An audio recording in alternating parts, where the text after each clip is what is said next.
Shadow, it's you? Zavok, is he here? Metal? Chaos? Chaos? Excuse me for a second, Sonic. I'm just as confused as you are. It's no use. Give up. So what is up, guys? It's your boy Sir Nisho here, and today I wanted to talk about the lack of chaos in Sonic Forces. So, obviously I'm talking about the actual person chaos and not actual chaos, but Chaos himself, he's a pretty cool villain, and seeing that he would be in the game in one of the initial Sonic Forces trailers, I'm pretty sure a lot of people were hyped to see how exactly his role would play out, because he's a villain who has quite a complex history and backstory. So we were interested to see maybe Knuckles has to collect pieces of the Master Emerald again. Oh no! Something went wrong, or maybe Eggman found another way to make Chaos even stronger villain. There's a lot of things Sonic Team really could have done with Chaos and Sonic Forces, and the fact that there's little to no payoff to Chaos even being there, even though it's not the actual Chaos, but there's like little payoff to Chaos even being in the story. It's a bit of a disappointment. I mean, he wasn't even his own boss fight. He wasn't used like at all, and I don't know if that's because Sonic Team got lazy and had to like cut it out. I mean, or maybe it would have taken too long. I don't know what the deal was, but like a lot of things about Sonic Forces, can kind of tell you, once you get to invest yourself enough into the game, there's not a lot of creativity put into it. Most of the things happening in the game are pretty straightforward, things you would expect. Oh, Sonic's not actually dead. Oh, Tails is still alive. Nothing really special is happening. Well, oh yeah, Eggman took over the world, but it's Infinite. Oh, Silver's fighting Infinite. Looks like it might be an interesting fight. Well, I guess not. Sonic came in and saved the day, and it's like there's a lot of instances where it's just like, it's like you realize that Sega could have done better, especially with like Infinite's backstory and all that too. They didn't really flesh a lot of things out in this game, and with the boss fights, at least with every other villain that was on Infinite's team, you had at least a decent boss fight against them. There was Metal Sonic, who had that running boss fight, which was pretty much just Infinite's boss fight. I don't know if Infinite took, if they like just made Infinite's last boss fight the same as Metal Sonic's boss fight, or if they took Metal Sonic's boss fight and you get what I'm saying, they kind of like mixed them up. And so it makes sense that Metal Sonic would be a running boss fight, because he's always been a running boss fight ever since Sonic CD, and in Generations, and in yeah, pretty much just Generations. So Metal Sonic being here makes sense. It's just the other characters like Zavok, they didn't really do too much with him. We really only interact with him in the beginning of the game, and he doesn't really do much after that. A lot of people give the Deadly Six a lot of flack for not really being that useful or strong, and here you go, Sega, giving them, give them another chance to be menacing, or give them a chance to be something bigger than what they are, and they even failed at that. So when you look at Chaos, the way he's introduced, other than grabbing Sonic and like using like some command grab, and then using the team combos. It's like if he was in like Marvel vs. Capcom Infinite, like he would like grab you and then your teammate would switch in. That would be pretty funny.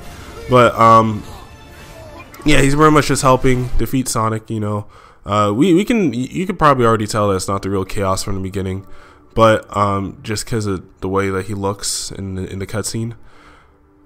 But after that, we pretty much don't see him again until we see him almost attack Tails, and we don't know, how exactly that would have ended up, because they don't use Tails as his own character in this game. Apparently, Tails always needs Sonic, and Sonic always needs, to be there to save the day, because apparently no other character can stand up for themselves, because in the 6 months that, Sonic was missing, no other character decided, let's try to form up a plan where we can attack Infinite. You know, Tails, you know, was supposed to be finding out ways to stop Infinite, and you know, here he is, like, not doing anything, just dicking around, and oh, here's Omega, let me just go fix him or something. And then Chaos comes in and is like, and then, you know, Tails pussies out, and then Classic Sonic comes to save him. That's pretty much the last we see of Chaos. You know, that's really the only cutscene he has to himself. And you know, that little war at the end, that wasn't even a war. It's like they're all just fighting, and it barely makes any sense. It's a lot of plot holes. But the one thing that I think Sonic Team really could have done, if they wanted Chaos to be a villain in the game, in the Avatars level of Metropolis, where you see Infinite and he activates the Phantom Ruby, and you know, everything gets all distorted, and all of a sudden you see these tall, slender Infinites, you know, just attacking the city, destroying everything, and like, he literally looks like Chaos's final form. Like, Metropolis would have been the perfect place for Sonic Team to put Chaos's final form, which, you know, he probably could have done. You know, just use the Phantom Ruby, bring out Chaos's final form, and then Chaos is attacking the platform, destroying the city, flooding the city, doing all this crazy stuff, and then after that you can have some big crazy boss fight with Chaos instead of the mediocre one with Infinite that we had after the Metropolis zone for the Avatar. That would have been amazing use of one, you know, nostalgia, because, you know, when Chaos flooded Station Square and, you know, started to destroy everything, you know, that would have been pretty cool. I guess, you know, they didn't want to rehash you know, stuff from Generations. Like, we also had a Chaos boss fight in Generations, but it's like, why even put him in the game if you're not going to use him for what he's there for, or like not even use him to his full extent, or even to any extent, like at all. He's pretty much just a face at this point in Sonic Forces, and it's a little disappointing to see like that Sonic didn't really, or Sonic Team didn't really use Chaos to like any extent in the game. You know, he's not even talked about, you know what I'm saying? It's like they don't even mention the Chaos Emeralds, and it's like the fact that Chaos is here and the Chaos Emeralds aren't even mentioned in the story at all is also another thing that I'm just like, why would they put Chaos in without using the Chaos Emeralds? It's like, we have Chaos, we have multiple Sonics, we have Shadow playable on our side, and we have Shadows on their side too. You know, like, the Chaos Emeralds in a story like Sonic Forces really would have added a whole new layer of depth into what actually could have happened. And the fact Eggman took over the world also means that he could have gotten the Chaos Emeralds real easily, because I'm pretty sure Eggman would already know how to make like a Chaos Emerald tracker. Like, the Chaos Emeralds can like track each other, because if you have one, then they kind of like attract to each other. They kind of just have that power. So it would have been easy for Eggman to get all 7 Chaos Emeralds. It would have been easy for him to get Chaos 7 on this side, and it would have been easy for him to just release Chaos 7 everywhere across the world, flood it all, and then, you know, maybe, you know, he wouldn't know how to control Chaos 7, but he has somebody like Infinite on his side, he has the Phantom Ruby on the side, and the Phantom Ruby has been confirmed to be stronger than the Chaos Emeralds, so he could have used something like the Phantom Ruby to make sure that Chaos stayed in check, just like how in Sonic Lost World he used the little horn thing to make sure that the Zeddy stayed in check, you know what I'm saying?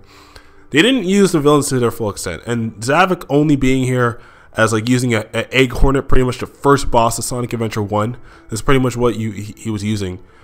It was pretty pathetic, and you know, it's a little sad how they downgraded him from this giant dragon that he had in Lost World, which wasn't even that big, but it was still better than what he had now, and just downgraded him to like a little Hornet or something. I don't know. It doesn't really make a lot of sense to me. But anyway, enough rambling about Sonic Forces for now. Hope you guys enjoyed. Tell me if you guys agree with what I'm saying here. You know, the Sonic Team could use more creativity. You know, down in the comments below, also tell me what you think Sonic Team should have done with Chaos in this game. If you like how he's used, if you like him just being a background character, just being a face, or if you actually want him to, you know, have a place in the story, you know. I mean, the fact that they made Zavik look stronger than Chaos is already bad enough, and Zavik is pretty much trash at this point.